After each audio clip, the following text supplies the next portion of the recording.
In the summer of 1586, radical Catholics planned to assassinate Elizabeth I, Queen of England. Queen Mary. The plotters want to place the Catholic Mary, Queen of Scots, on the throne. Mary dreamed that she was going to be freed. She might even become the Queen of England. Elizabeth's spymaster, Sir Francis Walsingham, is determined to stop them. Walsingham's fear of Catholic conspiracy really literally keeps him awake at night. He masterminds an extraordinary spy war to defend the Tudor dynasty. Double agents betray their masters. They send messages written in secret inks and complex codes. This is a textbook piece of espionage. You know, you couldn't make it up for the purposes of fiction. To save his queen, Walsingham must first kill a queen.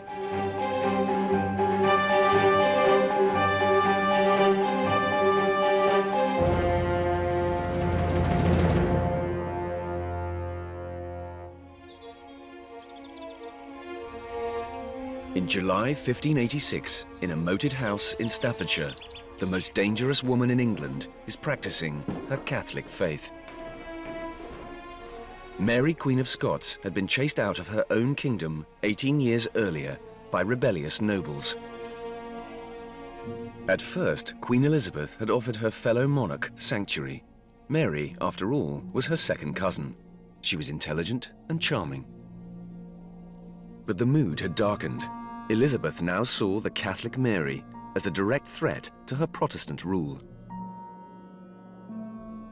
Elizabeth had reigned successfully for 25 years, but she had never married, and she had no heir. This really was Tudor England looking down the barrel of a gun. I mean, this was a period where there was no successor. Elizabeth had refused pressure to marry. If Elizabeth died, it would be the end of the Tudor dynasty, a dynasty that had reigned for more than 100 years. You know, people had grown up knowing nothing else than the Tudors. Her father, Henry VIII, had broken with Rome, setting Protestants against Catholics. England was surrounded by powerful Catholic enemies in France and Spain. They saw their fellow Catholic, Mary, Queen of Scots, as the legitimate heir to the English throne.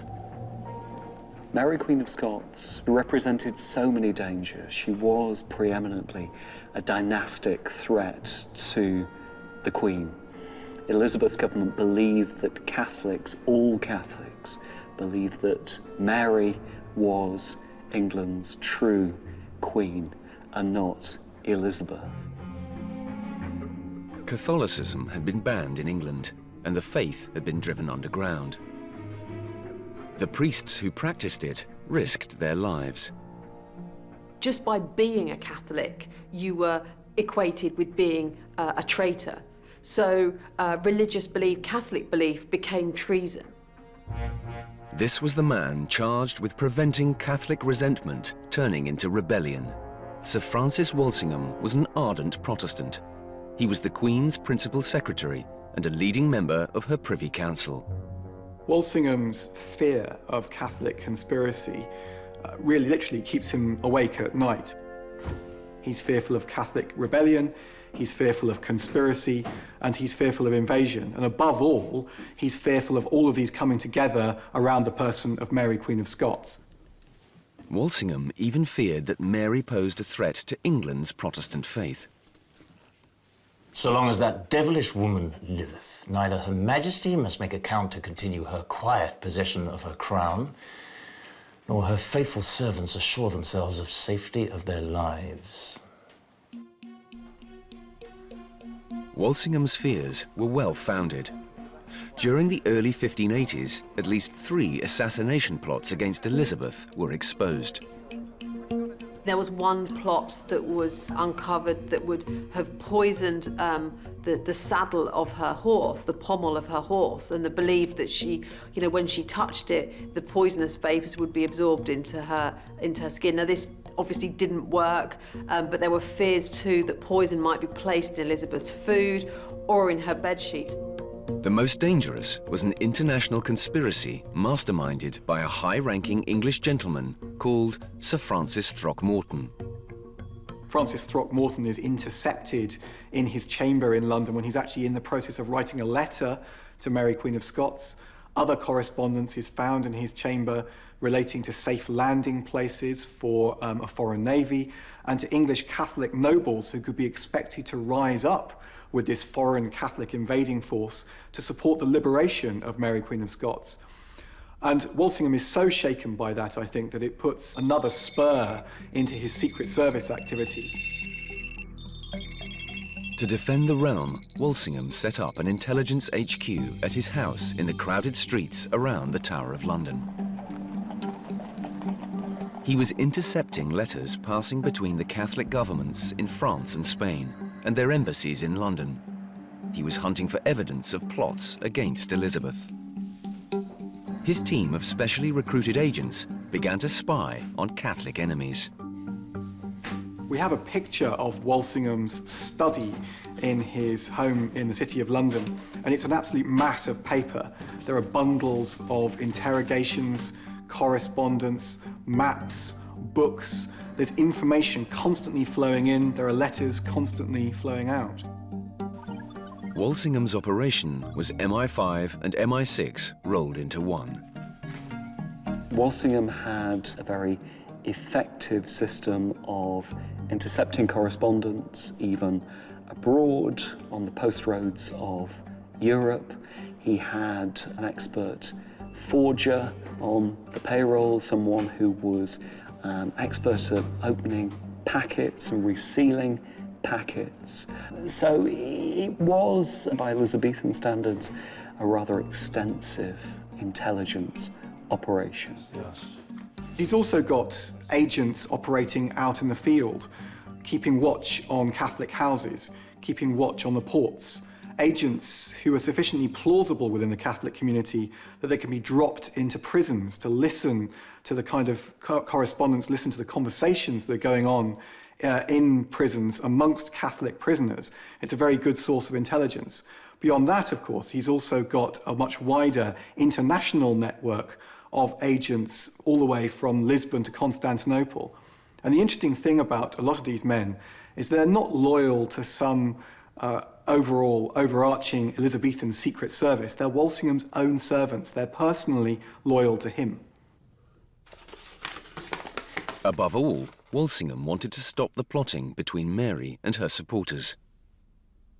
He needed brilliant linguists and clever codebreakers, and he found one in his Cambridge-educated chief assistant, Thomas Phillips. The work that Phillips was doing, along with the other codebreakers at the time, is equivalent to the work that, say, Turing was doing at Bletchley Park in the Second World War. It's essentially the kind of cutting-edge research and level of expertise in cryptanalysis that is currently being done by GCHQ in the United Kingdom or NSA in America. Walsingham would break all the rules in his war on Catholic extremism. Phillips and his team of agents would forge documents, torture priests, and entrap suspects. Nothing was off limits. Walsingham's fear of a Catholic rising in England was rooted deeply in his own traumatic experience. In August 1572, he was the English ambassador in Paris. Here, he witnessed one of the bloodiest massacres in 16th century history. It began early on August the 23rd, St. Bartholomew's Day.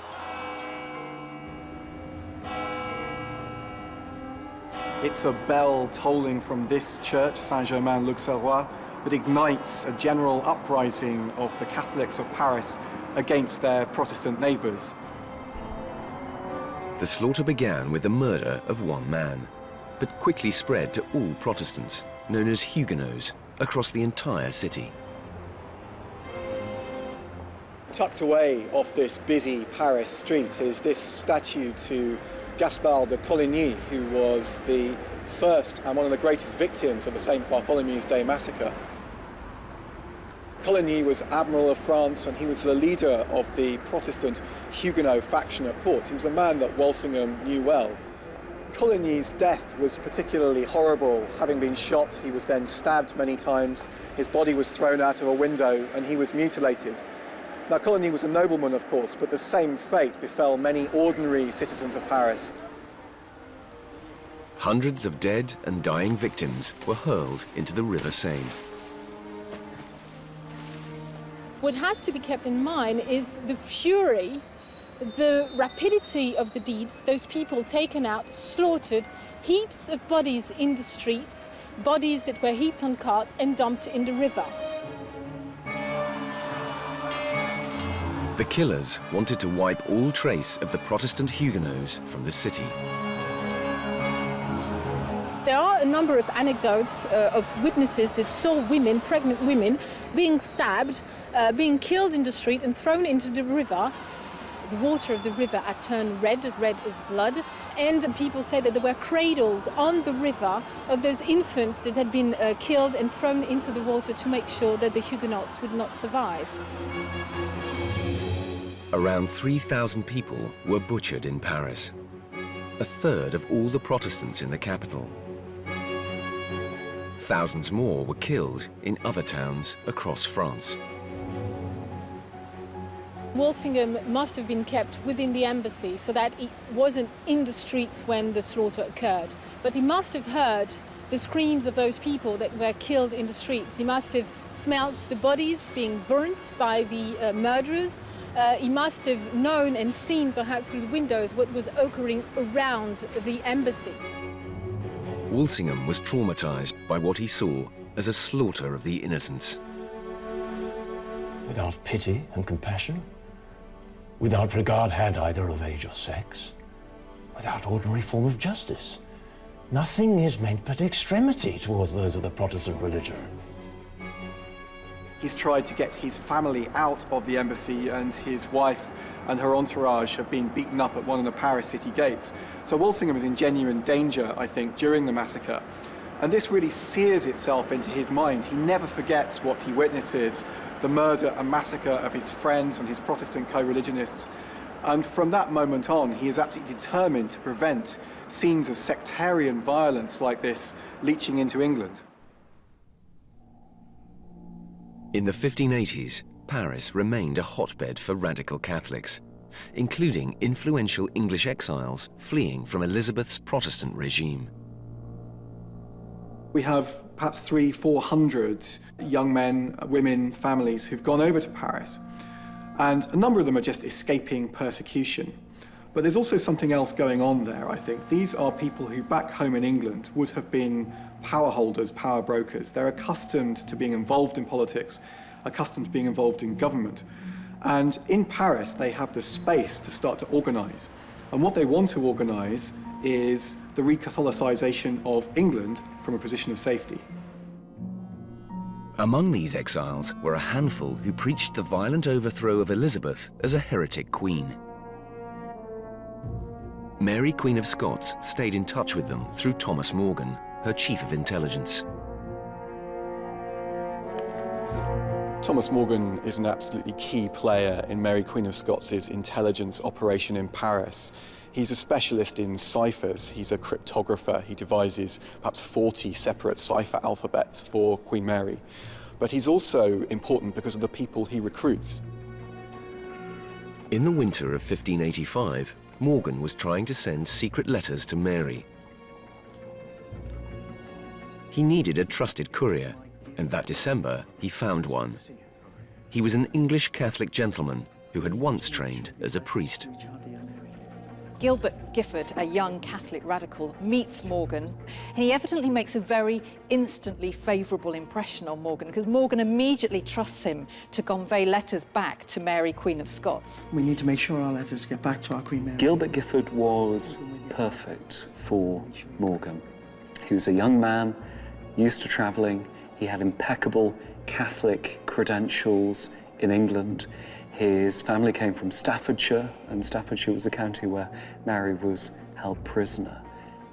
And make sure you guide them home. Gifford's mission was immensely dangerous. Many Catholic exiles returning to England risked severe punishment if they were picked up by the security services. Walsingham was even prepared to use torture to extract information from suspects. He should be forced by torture to deliver what he knoweth. Without torture, I know we shall not prevail. But torture was illegal in England, so Walsingham had to seek a special royal warrant to use it. He argued that Catholic priests brought to the Tower of London for questioning posed a direct threat to England's security.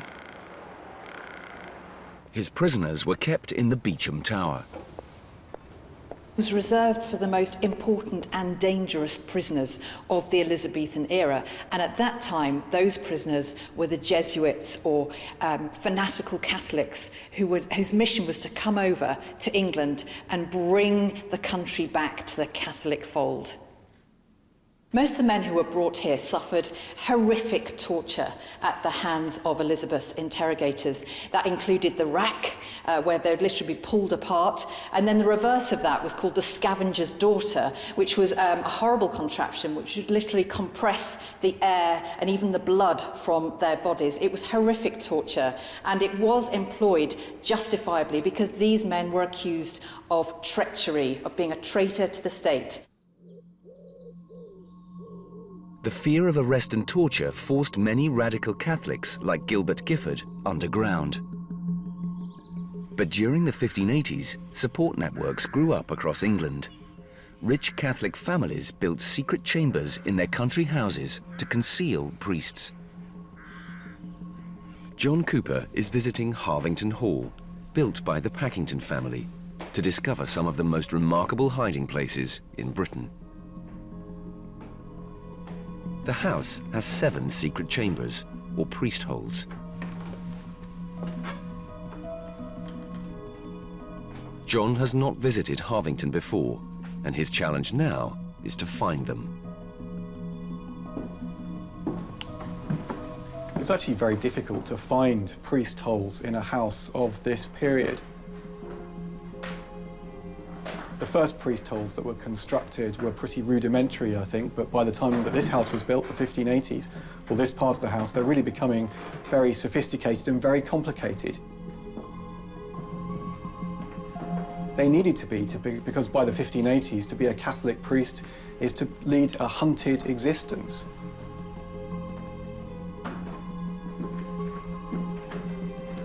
Oh, that's it. My first priest hole. In the 16th century, the entrance to the pit would have been disguised as part of the floor. And my word, it is terrifying. It's a pit. 12, maybe even 14 feet down.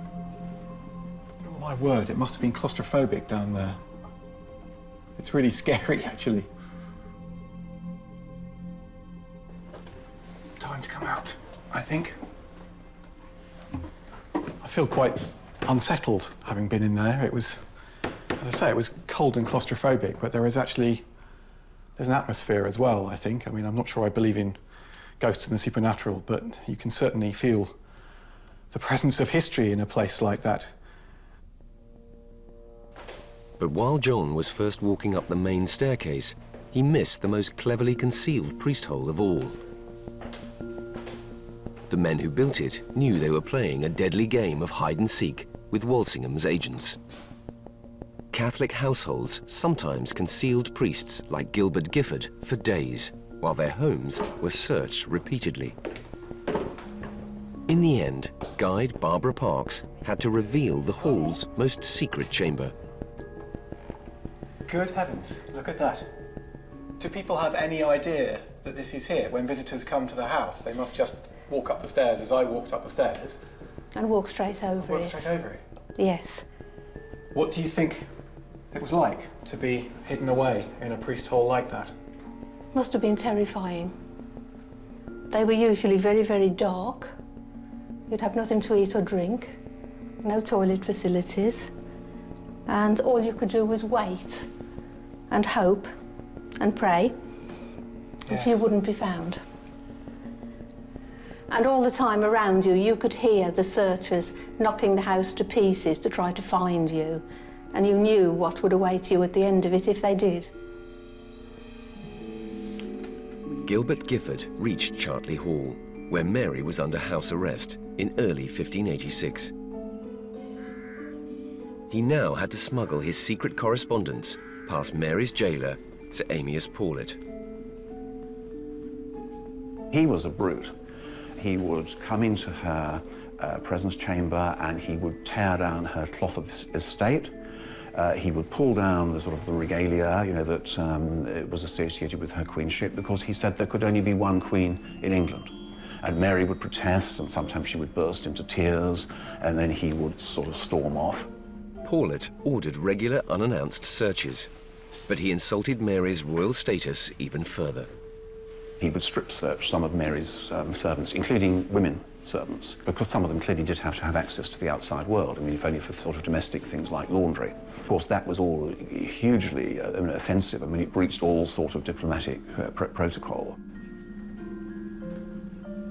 I mean, Mary was actually rather experienced and rather clever at getting correspondence in and out, after she'd had quite a lot of practice, you know, since she'd been under house arrest. And so, as well as letters just sort of actually being slipped in, either through the pages of books that were coming in, or possibly through, you know, through small packets, letters were put inside the heels of her shoes. I mean, remember, she was still a queen, and so she was getting, you know, the sort of top shoe makers of Paris to send her smart shoes. Mary dealt with the security clampdown by turning to spycraft herself. She even sent messages in invisible ink. Professor James Daybell is an expert in the history of secret writing. I'm now going to perform an experiment of invisible ink, one of the classic ways in the 16th century of sending secret correspondence. And the experiment that I'm going to be doing is based on lemon juice. And the writer would write a secret message in lemon juice, and then, in order to read it, you would warm it in front of a flame, such as the candle that we have here, and reveal the hidden writing. One needs to keep it in front of the flame in one spot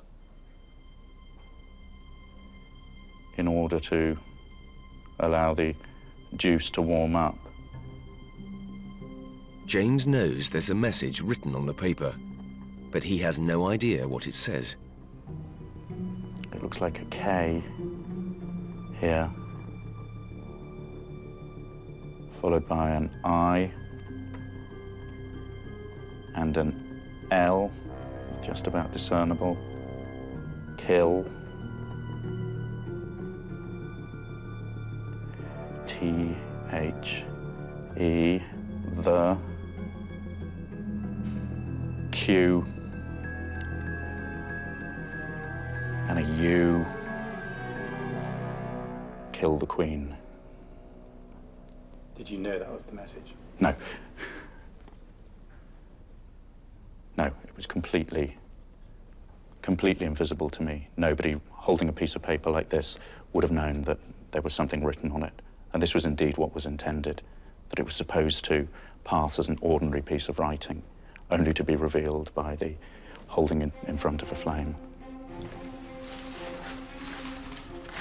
But secret inks were no use when Walsingham's men were intercepting all Mary's letters. The Catholic courier Gilbert Gifford had to find a new way of breaking the security cordon around Mary. The solution was spycraft genius. Every day, barrels of beer were sent from a brewery in Burton to Mary's prison in Chartley Hall. The bung of the barrel made a perfect hiding place for secret messages.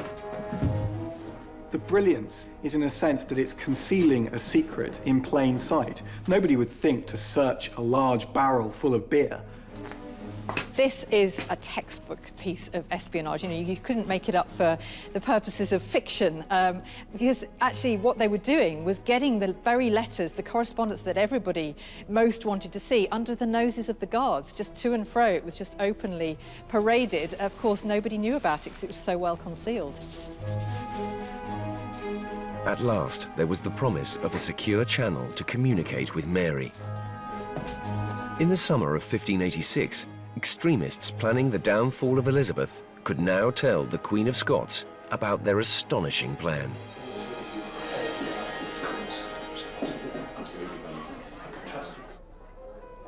Walsingham's agents gathered intelligence about these plots against Queen Elizabeth. One of their targets was a group of rich young Catholics whose ringleader was a gentleman called Anthony Babington. Babington had met Thomas Morgan, Mary's agent, in Paris.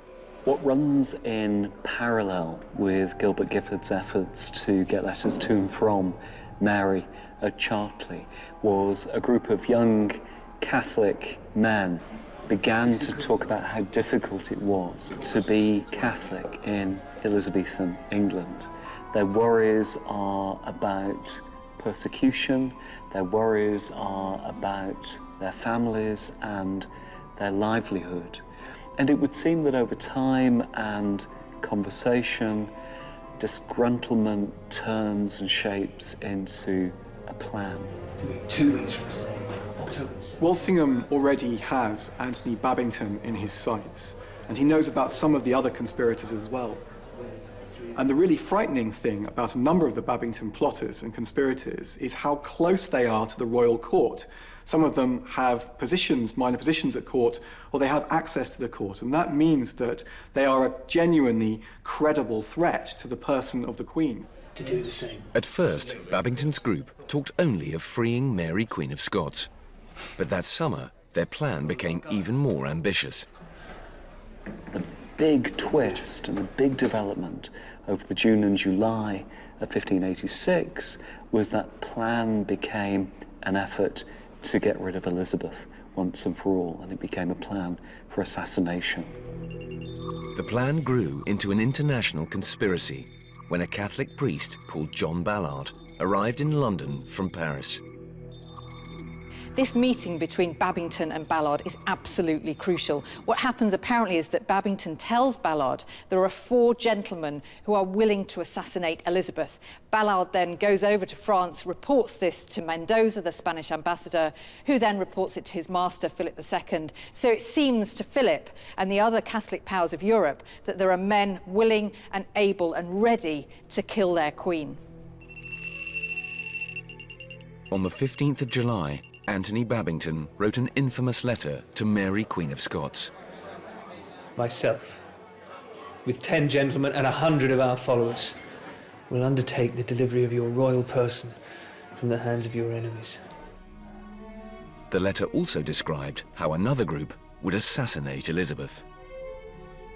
For the dispatch of the usurper, there be 6 noble gentlemen, who for the zeal they bear the Catholic cause and service to your majesty, will undertake that tragical execution.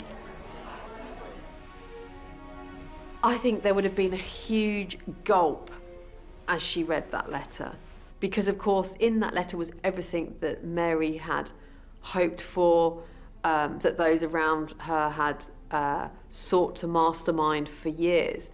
But of course there it was written down in so many words, and the very fact that it was on paper was also hugely dangerous.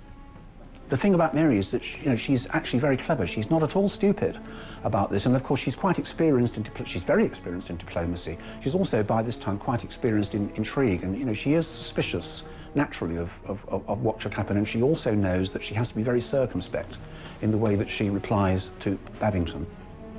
Mary's reaction when she received the letter was to proceed very, very cautiously. This was a point of contention. What did she do? What did she write? Probably very little. If Mary responded, it was by dictation. Notes were taken by her secretaries, and it took them a long time to compose the letter. It was composed over just over a week. But on July the 21st, disaster struck. Mary's letter was intercepted by her enemies. It was meant for Babington and the plotters who wanted to free her, but it went straight to Thomas Phillips, Walsingham's right-hand man and chief codebreaker. The spymaster had outwitted the Queen of Scots. He'd been intercepting every single letter sent by the barrel method.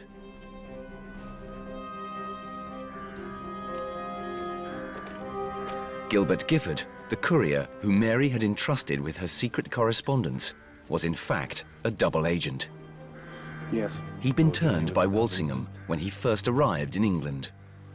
The truth was that Gilbert Gifford was captured, was picked up at the port of Rye in December, and that from that moment, after an interview with Walsingham, perhaps with Phillips too, he was under their control, and he was their man. My family and your family. The genius of Francis Walsingham as an intelligence chief is revealed by the fact that he has been running the action of the Babington Plot since the beginning. So in effect, the Babington Plot is a sting operation. It was a brilliant coup. At last, it seemed that Elizabeth's greatest enemy, Mary, Queen of Scots, could be exposed and destroyed. But the letter they had intercepted from Mary was in code, one of the most sophisticated of its day. If you'd intercepted one of Mary's coded letters, what you would have seen on the page is just what looks like a random set of symbols. There would have been various marks, and it would just look like someone, it would almost look like a spider had crawled across the piece of paper. Cracking Mary's codes takes us deep into the Elizabethan love of strange symbols and hidden meanings. She used substitution codes, in which unusual characters represent individual letters of the alphabet. What we're looking at the screen now is a fragment of one of the letters that would have been sent by Mary. So as you can see, it just looks like a bunch of random symbols and characters. We can't see any information about what the underlying English will be. And if you look at it, it just does seem random. But if we look at it more closely, we suddenly see that some letters are more common than others. Now, it's a pretty good guess that if the underlying language is English, then the most common letter that we see is likely to correspond to the letter E, because the letter E is the most common letter in English. And then we start pursuing other letters within English. The letters T and O are very common in English, so we try and work out what the next most common letters are and substitute those in for the underlying plain text. Suddenly starting to look a bit more English. If only it was that simple. But Mary's code writers knew how Walsingham's cryptographers worked, so they built in some clever little traps. To complicate matters for the person trying to break the code, the person who's made the code has added in extra details that hide the underlying English. So, for example, they've added in letters which correspond to complete words. So, for example, they'll have a character which will correspond to a common word like but, or the, or and. And this makes the task of the cryptanalysts much more difficult because they've got much more statistical information they need to recover. As Phillips laboured over the letter, unlocking its secrets, he made an extraordinary discovery.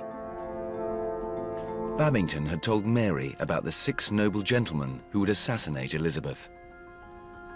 Mary's reply was cautious, but it contained one incriminating sentence. By what means do the 6 gentlemen deliberate to proceed? Phillips must have been amazed at what he saw. This is the piece of evidence of Mary's complicity in Babington Plot. This is the piece of evidence that Phillips and Walsingham need to prove that Mary, Queen of Scots, is guilty of treason. It's the evidence that they've been hunting for months and years, and Phillips has it in his hand. And he's so delighted with this that he draws a gallows on his copy of the original because he realises this is the piece of evidence which is going to hang Mary, Queen of Scots. He's, at least at first, he's absolutely euphoric. And of course, he writes this little gallows on the back, you know, which is to say, gotcha. The thing is, though, that he then reflects upon it a little bit more, and then he starts to worry. Have we really got her? You know, there's this problem. The letter of Babington and Mary's letter have got to be read together, and what does, and now set the and then set the 6 gentlemen to work, what does that actually mean? Mary, Queen of Scots? Yes, they are. Walsingham and Phillips worried that Mary's phrase was not enough to guarantee her conviction. So they decided to let the plot continue to see if Babington and Mary would incriminate themselves further. From the Spanish ambassador, I think. It's very important for Walsingham to wait and see how many people will respond when Mary sends the letter to Anthony Babington mobilizing this conspiracy. Incredibly, Phillips now forged a postscript to Mary's coded letter. The news section asked Babington for more information about the 6 gentlemen who were going to kill Elizabeth. It's as if Mary is asking Babington to prove his allegiance by naming his co-conspirators. That is something of a gamble. But Walsingham's gamble went horribly wrong. Although Phillips was tracking Anthony Babington, on August the 2nd, he lost him. The would-be assassin was loose on the streets of London.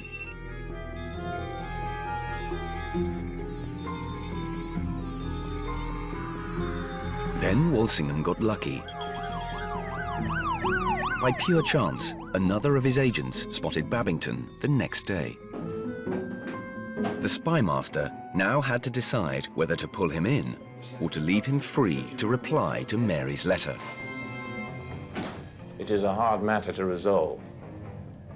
Only this I conclude. It were better to lack the answer than to lack the man. Come on. But Walsingham acted too late. Richmond. I don't know. The conspirators were already fearful of discovery. Cousin Hereford. Then, by chance, one of them was arrested for an unrelated offence. Babington panicked on the 4th of August when John Ballard was picked up not as a conspirator but as a Catholic priest. Babington was profoundly worried. He panicked, he ran. The conspirators, the group of conspirators, dispersed.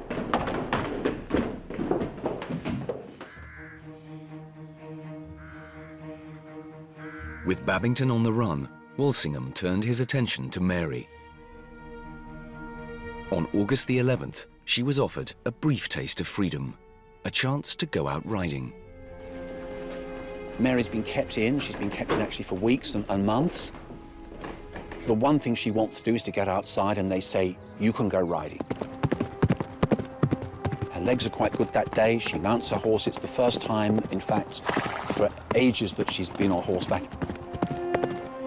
They come out, she has her servants with her, they ride out, and then just as they're going over the brow of a small hill, in front of her she sees what she believes to be 10 Catholic gentlemen and 100 followers riding towards her, and for her this is an apocalyptic moment. Because it seems that it's all going to come true. She's going to be rescued, she's going to be freed, she may even become the Queen of England. But the riders were Walsingham's men. Mary had been lured out that summer's day so that her lodgings could be searched for evidence. Now Walsingham's trap was about to spring shut. When the leader of the posse approached, he spoke to Amias Paulet, and Paulet told Mary that she was to be taken here to Tixall through this gateway. At this, she attempted to lie her way out of the situation. She said, why would I plot against my good cousin, Elizabeth? This is not me. I know nothing about this so-called plot to kill her. Paulet wasn't having any of this, you're coming with us, this is it. You've got to do what you're told. Mary, Queen of Scots, the thorn in the side of Protestant England, had finally been snared. Now Walsingham had to persuade Elizabeth to order the execution of her fellow queen.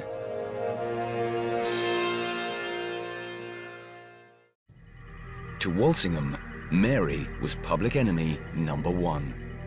His spy operation had trapped the Queen of Scots.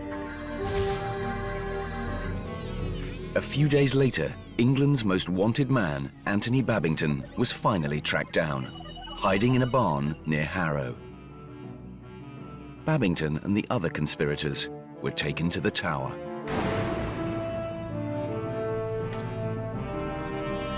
This is a piece of graffiti by one of the key conspirators in the Babington Plot, John Ballard, in 1586. After he'd been arrested, he was here in the Beauchamp Tower. And here he says, "Hope in God." He realises that the end is nigh.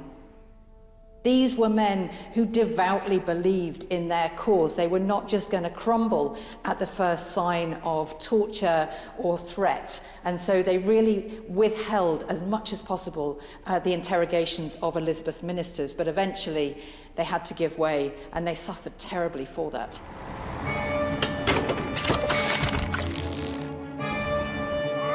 Babington and 13 others were sentenced to a hideous death. Elizabeth had intervened and wanted their deaths to be specially horrible as a warning to all conspirators. They were hanged until they were nearly dead. They were taken down from the scaffold. Their bodies were ripped open and they were disemboweled. Their bowels were burnt in front of them, and then their limbs were removed and put on poles at prominent public sites all around London. This was an appalling and visceral warning against treason. 3 weeks after the execution of the Babington plotters, Mary herself was brought to trial. She denied the charges and turned on Walsingham, accusing him of entrapment. Mary put her finger on this because at the trial, she actually calls Walsingham briefly to account. You know, she says, you know, basically, you've used immoral methods. You've trapped me. She knew that she'd been got by some form of entrapment, but didn't know quite exactly what it was. Mary even dared to ask Walsingham whether he was an honest man. I assure you that I bear no ill will to no one. I have attempted no one's death. I protest that I am a man of conscience and a faithful servant to my mistress. Walsingham would not admit that he had actively controlled the entire plot. No mention of recruiting Gilbert Gifford. No acknowledgement that Mary's letters had been sent via the beer barrel system set up by Walsingham's men. He sidestepped all Mary's accusations by making just one bland admission. I confess that I am ever vigilant regarding all concerning the safety of my queen and country. I have closely watched all conspiracies against either. These are weasel words, really. I mean, the fact is, she'd been framed. Yes, there was a plot, but you know, if this was a case that was going to be reheard in the US Supreme Court, she'd get off because it was entrapment. He does engage in acts of entrapment, but at the core of it, some of these conspiracies, some of this Catholic threat is real, I think, and there is this shadow of a chance that without Francis Walsingham, one of those assassins would have got through. Elizabeth might have been poisoned, she might have been shot, she might have been run through with a rapier, and then the course of English history would have been very different. There could only be one verdict in Mary's trial. On October the 25th, she was sentenced to death for conspiring to murder Elizabeth. But Elizabeth delayed signing Mary's execution warrant. She was a fellow monarch, blessed by God, however many crimes she had committed. And Elizabeth, I think, really felt that to execute Mary was, in a sense, to set a pretty awful precedent. Elizabeth finally signed the warrant in February 1587, but even then she wouldn't release it. Elizabeth signed Mary's death warrant pretty reluctantly, and she appears, or at least she said, that she countermanded her action fairly quickly. But the warrant was whisked away on the orders of the Privy Council. It was carried to Fotheringay, it was taken to Sir Amias Paulet, Mary's keeper, and Mary was executed within practically hours. Elizabeth was furious. She says that she hadn't sanctioned this. She threatens to throw all of her councillors in the Tower. In the days after the execution, Elizabeth, neither eats nor sleeps. I mean, she's completely tormented by what's happened. She actually feels like it's undermined her position, by virtue of the fact that she says that she was, that the councillors had acted without her direct say-so. Walsingham escaped the Queen's rage. He'd been absent from court, suffering from a serious illness. The terrible pressure, the stress of dealing with all of these Catholic conspiracies increasingly begins to break him. His eyesight starts to fail. This is the point at which his handwriting becomes very, very difficult to read. He starts suffering from mysterious pains that leave him bedridden, sometimes for weeks, sometimes even for months at a time. And yet he's forced to carry on working. The Queen won't let him go. Over the next few months, Elizabeth would rely even more heavily on Walsingham's spy operation. The consequences of executing the Queen of Scots were serious.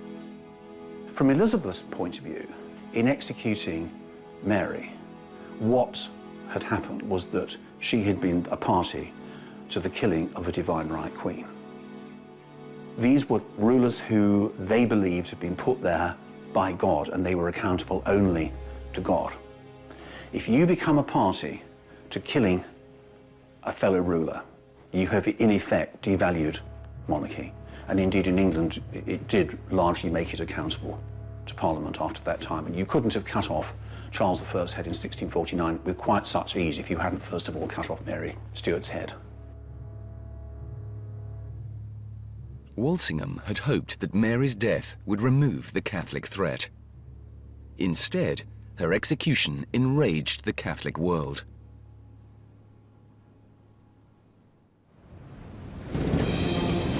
A year later, King Philip of Spain launched an armada against England.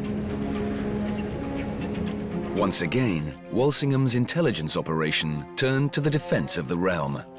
He'd saved his queen, now he had to save his country.